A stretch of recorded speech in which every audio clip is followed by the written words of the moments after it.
Assalamu alaikum wa rahmatullahi wa barakatuh. Walaikum salam wa rahmatullahi wa barakatuh. Alhamdulillah. So we are live again, mashallah, with it's been quite a while after we have had a podcast, mashallah. You were very busy summer and a lot of different things going on, a lot of different classes, new year, new things, mashallah. But alhamdulillah, we are back. So today is October the 7th, and we thought let's have a podcast today with today's guest is our brother Zahid, mashallah, our local councillor. Thank you Mashallah. for having me. Mashallah. Jazakumullah. Yeah. So, brother Zahid, how are you today? Alhamdulillah, I'm good. A little bit somber. Looking Yeah, back. you haven't been very well lately. No, alhamdulillah, let's not talk about my health, but a little bit somber with it being the 7th of October. It's been 24 months. 24 months of this, non-stop, relentless, attack on the people of Palestine. And we can all remember when it happened on the 7th of October, how horrific it was. And being a lawyer, I can remember thinking, whoever this is, they need to be brought to justice. Because in the UK, if a single person is murdered, and we say in Islam, if you kill one human being, it's as if to have killed all of humanity. Quran, yeah, it's as if to have killed all of humanity. So in the UK and in the English legal system and in any legal system, if someone is killed, there's a full investigation by the police. They look at all the evidence before they decide, and they have to be sure beyond all reasonable doubt somebody is guilty before they sentence them to either the death penalty or a life in prison.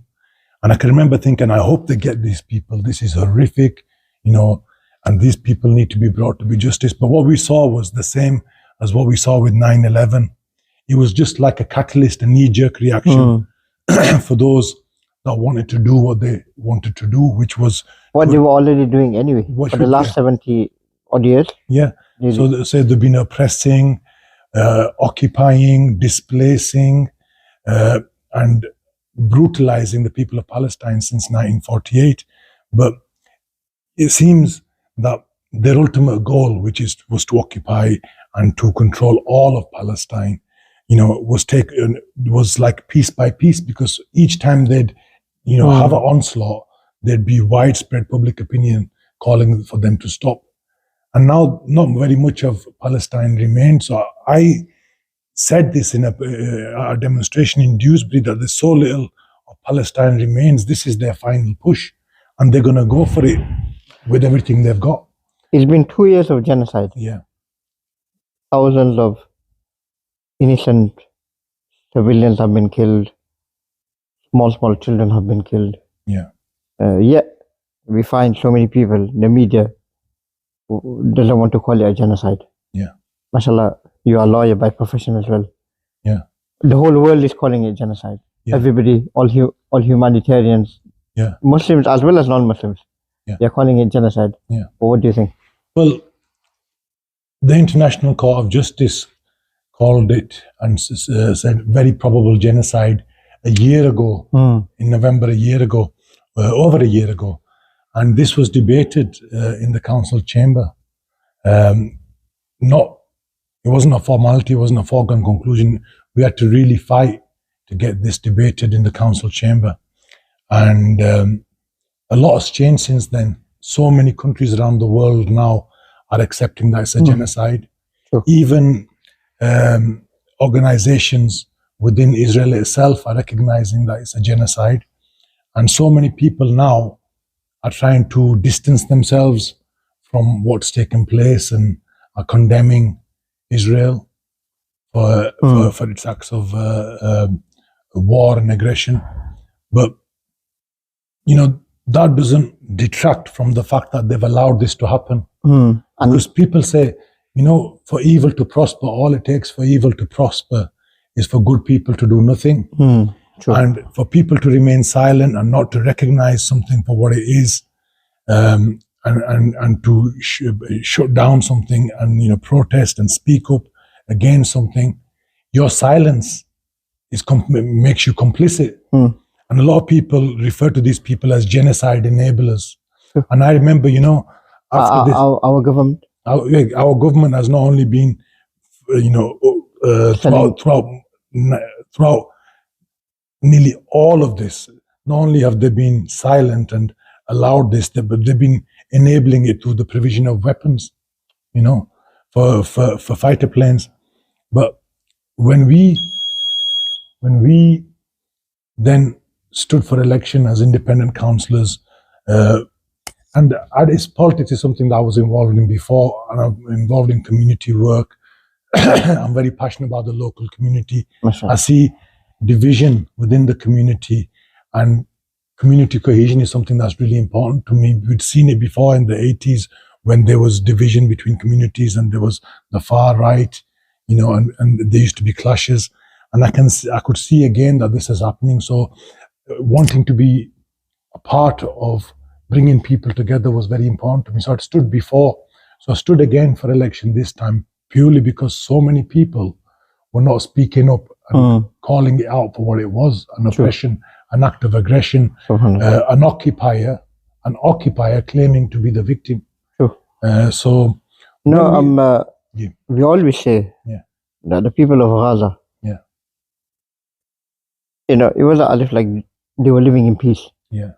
It's always been known for the last 20 years or more as an open air prison. The people of Gaza can't go out. Hardly anything goes in. Even before October the 7th. October 7th is not the beginning of it. It's been going on since 1948. But it's just that, I don't know if you've been to Palestine. I've been to Palestine just 3-4 months ago. I was there. Alhamdulillah, I've been to Jerusalem. So life is not normal. No. You just people living just like half an hour away from Masjid al-Aqsa. They can't go to school properly. Turnstiles to go to school. It's like apartheid. Go to work. Like cattle. So they have to go through so many checkpoints. They don't get permits, especially those living in the West Bank. They get treated as if like they don't mean anything, not even like humans, basic human rights. So all these, Western ideology who always tell us about human rights, when it comes to Palestine, when it comes to Palestinians, sometimes we think that where's the humanity gone? Where's the human rights gone? Well, my dad used to say, it's an amazing country we live in. When we used to watch on the news or these programs about vets and things and the rights animals have in the UK, they said, look at the humanity here in the UK. The animals, the pets, have so many rights and are protected more than humans are in other countries. And this is never been, there hasn't been ever a better example of this than what's been going on in Palestine and in Gaza. The rights of human beings there have been violated so much so that the animals in the UK have more rights. That's how horrific it's been. And when we were elected in May 2024, and we stood so we could be a voice for these people, for our communities. And I'm not going to mention any names, but there was a Labour councillor that wasn't successful as a consequence because they didn't speak up. They bowed their head. They were by their silence complicit, and they were by their silence, in my view, genocide enablers. But one of them, out of frustration and having lost, said to us, well, go now then, let's see you save Gaza. Let's see you save Palestine. You've won on the back of Palestine and you're not going to do nothing. You're not going to be able to do nothing because there isn't an opportunity for you to do nothing. But Alhamdulillah, since that time, we have spoken up at every opportunity. Alhamdulillah. We have. No, I've seen you. No, it's not just myself. I'm talking about the other independent councillors as well. They were time and time again filibustering. Filibustering means where they pack the agenda with other items so that the item that has been put forward, such as let's debate Gaza, would not have time to be heard.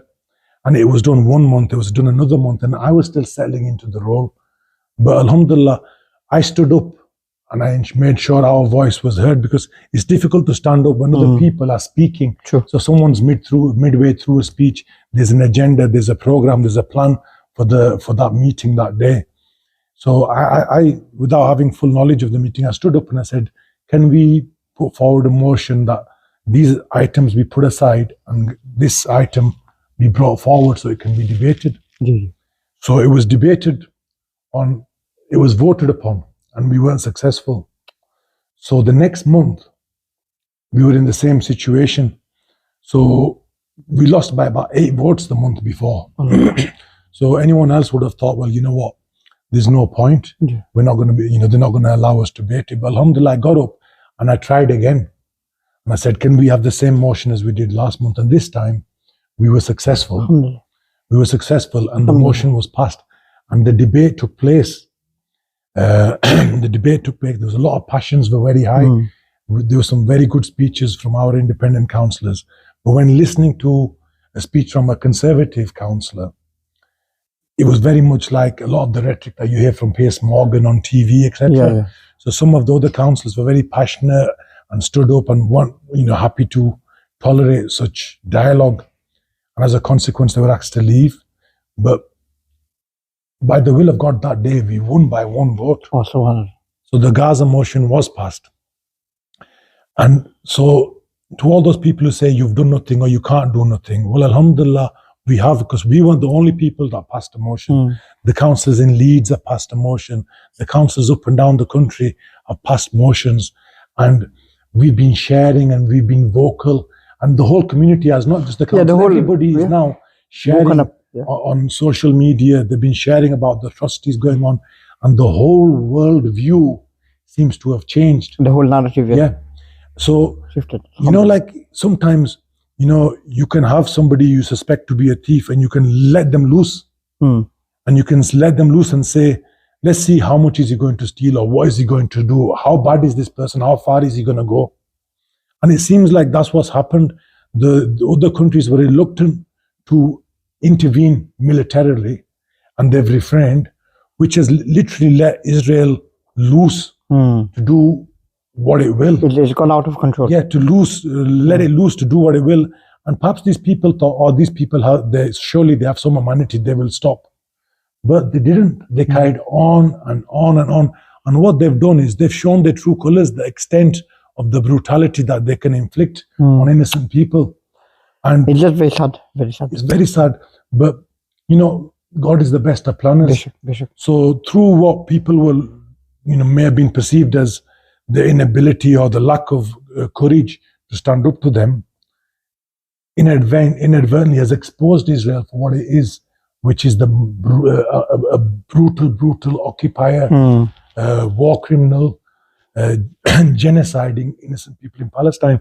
And now 3/4 of the world, if you look at the world map, 3/4, all the way around, 3/4 of the world condemn the acts that Israel has done and recognize Palestine is an independent state and should be an independent state. So this has backfired. True. This has backfired. They thought the world is silent, that they're free to do what they want. But through that silence, and they've exposed themselves. Like the people who are resisting in Palestine, in Gaza, it's the international right to resist. It's the international right to resist. Of course. It's your duty to resist. So they're not doing anything illegal.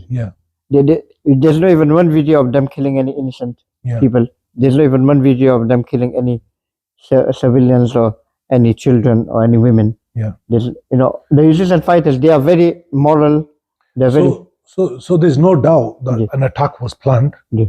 But what you got to remember is, and you've been there and I've been there, we've seen how heavily guarded and how secure these borders are. These walls, 10, 14, 15 feet high with barbed wire on the top, with cameras every 10, 15 feet, and you've seen the wall in the West Bank. On the West. Now there's evidence that there may have been a stand down order, which is you guys go and relax for 2 hours. There's evidence that there was a Hannibal directive, which means once the conflict had started, they told them to kill everything in sight, which means including their own people. So a lot of the vehicles that were bombed weren't bombed by dated weaponry. It was bombed by the latest. The latest one, where the cars were absolutely crushed. And this is all out there for people to see. But the scary thing is, and the sad thing is, that when we speak up about this, and when we protest against the suffering of innocents, and we would do that for any nation Anything. that's been suffering for 70 years, we would 80 years we would stand up and protest against it. But people who are seeking to create division say no, it's Muslims supporting Muslims changing the landscape of the UK, Muslims trying to introduce their own politics to the UK, to their own lifestyle in the UK. No, we're not. We love this country. We haven't done anything illegal in this country. We're just calling out the government for the illegal the government is doing. Yeah, 100%. We love this country. We love it for the freedoms that it allows us to live the life that we want to live. And then we are, of course, happy for you to live the life that you want to live. No one is imposing anything on anybody. You say, if we are going to be meddling in other people's countries, like the Iraq war, Afghanistan, then we're going to have problems. People are always very about immigration and all this. But we're not having problems with British citizens who've been here for 15, 20 years. We're having problems with people who have fled those war-torn countries, who are mentally and emotionally scarred. They've seen the children. They've seen their children killed, their father killed, their wife killed, and they fled. They fled for their life. Unlike what many people think, that they come here for our jobs, they come here for our benefits, they come here to stay in hotels, they come here to enjoy the quality of life. No, there's a misconception amongst a lot of people that the life in the Europe and the UK is so advanced and so luxurious, and that these people are living in prehistoric times, but they're not. You only have to go there and visit, day to day. Go there and visit and see the quality of life that these people have in the Middle East. I'm talking about Pakistan, India, Dubai, Doha, Qatar, Libya. Before Libya was bombed, every married couple would be given a home, would be given allowance. Their education was paid for. They had free NHS. So they had a brilliant quality of life. Before they were liberated. Yeah, before this colonial power came to Indian subcontinent. Yeah. Before you all one. Now it's been split into 9 countries. Yeah. India was the most thriving. There wasn't even one beggar outside. Everything, the economy was the best. Yeah. These people, they got the colonial system. They split the countries into different parts. They looted everything. Everyone accepts that the divide and rule was a tactic that wasn't just used by the British. It was used by the French, by the Americans. Everywhere where they've colonized a place, they've done that. But bringing it back to the fact that we love this country, and this country is now being divided by people who are spouting hate, they're spouting division, and because the country is on its knees in terms of the economy, the NHS, and in a lot of ways we are struggling, and it's easy to blame somebody else. And for when the reform type of parties, when they talk about immigration and these people coming from abroad, they pose a risk. It's true, they do pose a risk. We have to be careful about immigration. We have to be careful about who we allow into the country. We have to be careful about these things. But it's difficult. How much can you check the character of somebody when they're claiming asylum? You got to go to the root cause of the problem, which is if their country wasn't being bombed, they wouldn't be fleeing for their lives. There are other people that are economic migrants. For example, people from Pakistan, India, Bangladesh, China might want to come to the UK for a career or for a better opportunity. But then they're expats that, in the same sense, people from the UK go and work in Saudi Arabia. People in the UK go and work in Dubai and Pakistan. I've talked to many people in the departure lounge, coming from Pakistan, coming from Saudi Arabia, coming from Dubai.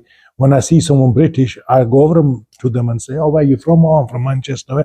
"Oh, I've been working out here 20 years. Been working out here. have a lovely life out here. I'll just The go back Muslims for have been Christmas. in this country for many years. Yeah.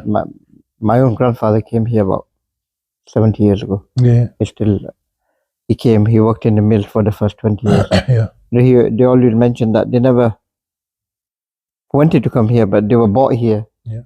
too because they wanted a workforce. yeah. And they have contributed a lot to the economy, to because the lifestyle there's of this so country. many, there's so many.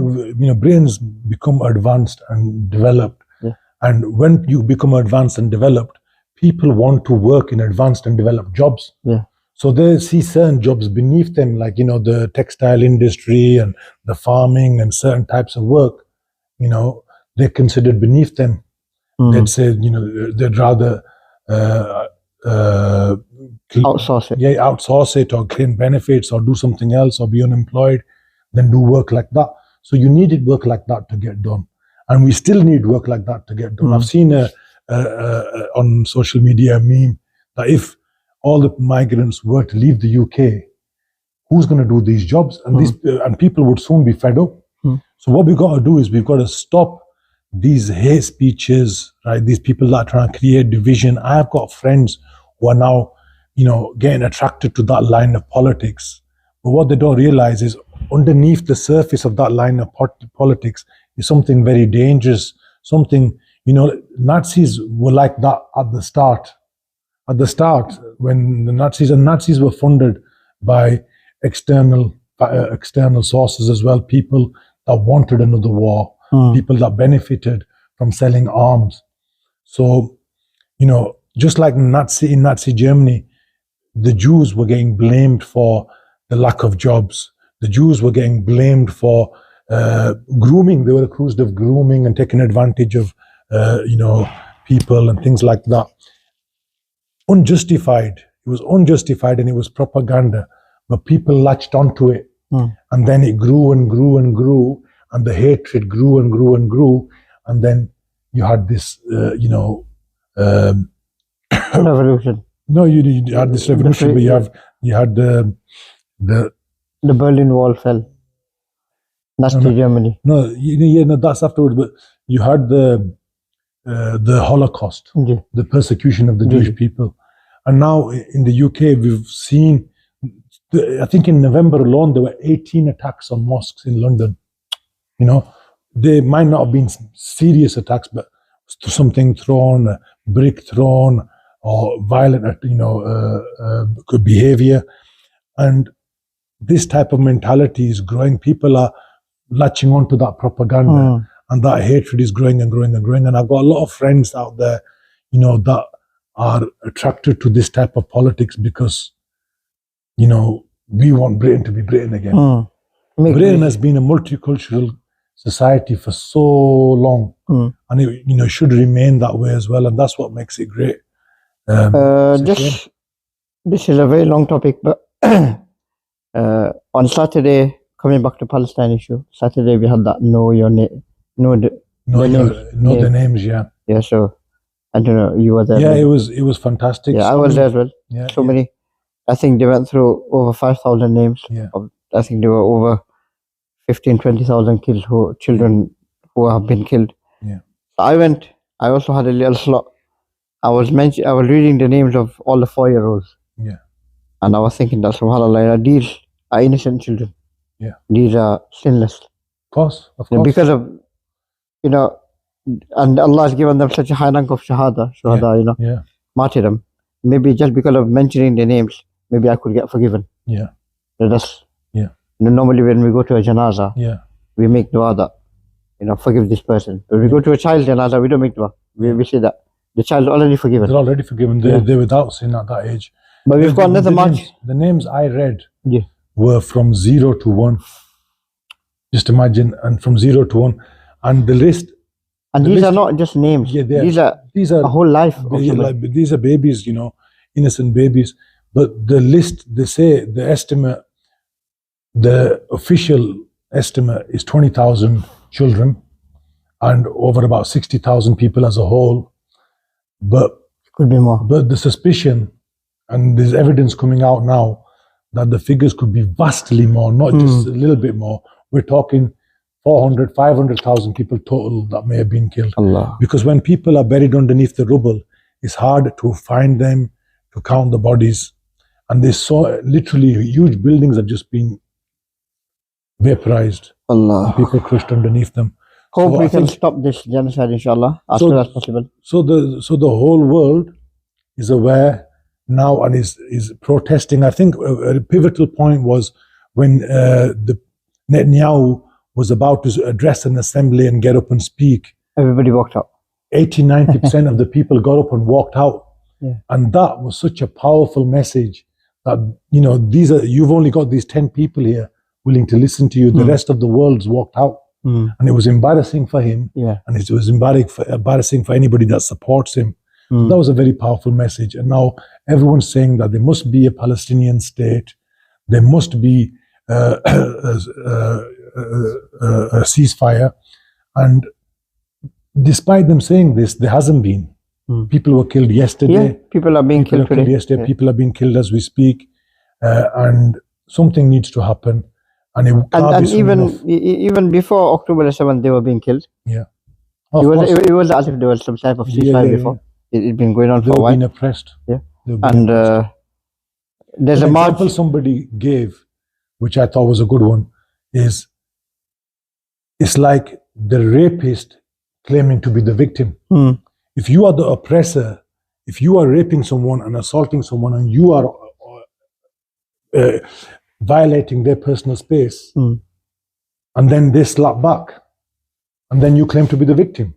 When they've been doing this since for 80 years, and there was a response on October the 7th, and then, like I said, it needs to be fully investigated. What happened? It's not even, there's no evidence yet. We just started hearing outrageous claims that this kind of a horrific attack, that kind of horrific attack, they're doing this, they've done that without sufficient evidence. So the world Alhamdulillah, has had enough. Yeah, they've had enough. There's another march this Saturday in London, big one. There's a lot of pressure for this march to be stopped. Yeah. They're calling it a hate march. You've been to marches, I've been to marches as well. Alhamdulillah. Is there any hate in there? There's never, when I've been on about 2 or 3 large demonstrations in London now, and what I've noticed there is there's a real feeling of unity, not just amongst Muslims, but amongst non-Muslims, amongst Jewish people, amongst whether you're black, white, brown, yellow. There's no race, no religion. Everyone's united in calling for peace. And you will have noticed there's never been any footage of outbreaks of violence or confrontations with police, with shields or horses, unlike the right-wing protests that took place recently. There was a lot of riots and they will say for the most, because people in that protest might have spent a whole day in a different area where it was peaceful. Yeah. But there were other areas where there was full-on conflict. But what matters is that those types of images have never transpired from the Palestine protests. And there's large, 10 times more numbers. There's more numbers as well. Yeah. There's numbers as well. And some of them were like 500, 700,000, nearly a million. Yeah. So, so I think to kind of wrap up, people, in response to those people that said, you can't make a difference, you haven't made a difference, not just everybody's made a difference. Anyone who's spoken or done anything, has made a difference, and the whole world is now kind of united, and something must give. Something's going to happen. Inshallah, something positive is going to happen and going to come from this. But in the meantime, and one of the silver linings of all these atrocities is that, we are deeply, deeply saddened by this. But someone described it as a silver lining. If you can take any reconciliation from this, is that finally that monster has been exposed for what it was, what it is, what it always has been. Yeah. By being let loose. It's been let loose and it's taken off its veil and it's carried on its brutality, whilst countless, over 70 United Nations resolutions have asked it to do one thing, said it needs to do another thing. Got a total disregard for what the world says. As long as It's got the backing of America, the UK. France is now openly against. Germany is now, almost taking a firm position against it. So many countries, South Inshallah. American countries especially. Allah bring peace to Palestine and the whole Peace to the whole world. The whole world. Yeah. The world needs to be a better place. We can't carry on with this genocide. We are not doing anything wrong. We are standing up for the wrong that is going on in the world. Yeah. And we have to. If we are not going to stand up, who's going to stand up? Somebody needs to call you out. Yeah. And for those out there that confuse this issue with what's happening in the UK and the division that's been caused there, that's a completely separate issue. Nobody here is taking your jobs. You have access to the same education system, to the same maths books, the science books, the English books. Okay, so when you go to school, if you encourage, if you'd have studied, you could have been a doctor also. You could have been a lawyer also. No one has beat you to that job without being better qualified. So we live in a society where, those who deserve, who work for something, get it. If you work hard, you'll get somewhere. So for all those that say, well, they've taken our jobs, they've got this, they've got nice houses, they've got nice cars, it's not fair, they're all immigrants, they get the hotels. The asylum seekers wouldn't come if we weren't bombing their countries. Sure. The economic migrants are no different from our economic migrants that go to other parts of the world, go to Australia, go to America, go to Dubai. And everybody has an equal opportunity in the UK to excel. Sure. So take the opportunity, tell your children, rather than waste money on other things, pay for private tuition for your children so they can excel just like the children from other minorities. That's what ethnic minorities are doing. They spend all their savings on private tuition so their children can become doctors. They go without, they make sacrifices. And if everyone did that, anybody can be a lawyer. Anyone can you be invest a doctor. And you'll reap the things. Yeah. Alhamdulillah, inshallah, this Saturday as well, there's a march in London. Participate. Yeah. Keep up the boycotts. Continue going to the marches. Continue being active on social media. This being active on social media, the whole algorithm has changed. Yeah. Even Netanyahu is saying that we need to buy TikTok. Yeah. Even he can't stand it anymore. Yeah. So, alhamdulillah, everything we are doing is making a difference. Yeah. It's making a difference. Every little thing everybody's done has made a difference. And those that were silent or are silent, they need to realize that by being silent, you're being complicit. You are enabling the oppressor. Yeah. So every penny counts. Pennies make the pounds. And everyone that speaks up has created this pressure that's built up. And it's like a tidal wave across the world. And it's people like normal people who are making difference. The flotilla. Yeah. Normal people. That's amazing what they've done with the flotilla. First, it was one boat. Then, now so many boats have gone out. And it's international waters and the whole world's watching. It's like there's an experiment. The whole world's watching. Let's see how people react. They just want to give food to the starving people. There's a starvation. There's there's a blockade in Gaza. They want to end the siege. They just want to give food. What wrong are they doing? Milk formula for starving babies. So if, for example, a country had a concern that this flotilla is carrying military aid and supporting freedom fighters, that I would call freedom fighters, then they could check the boats. Is there any weapons here? Is there anything that's untoward?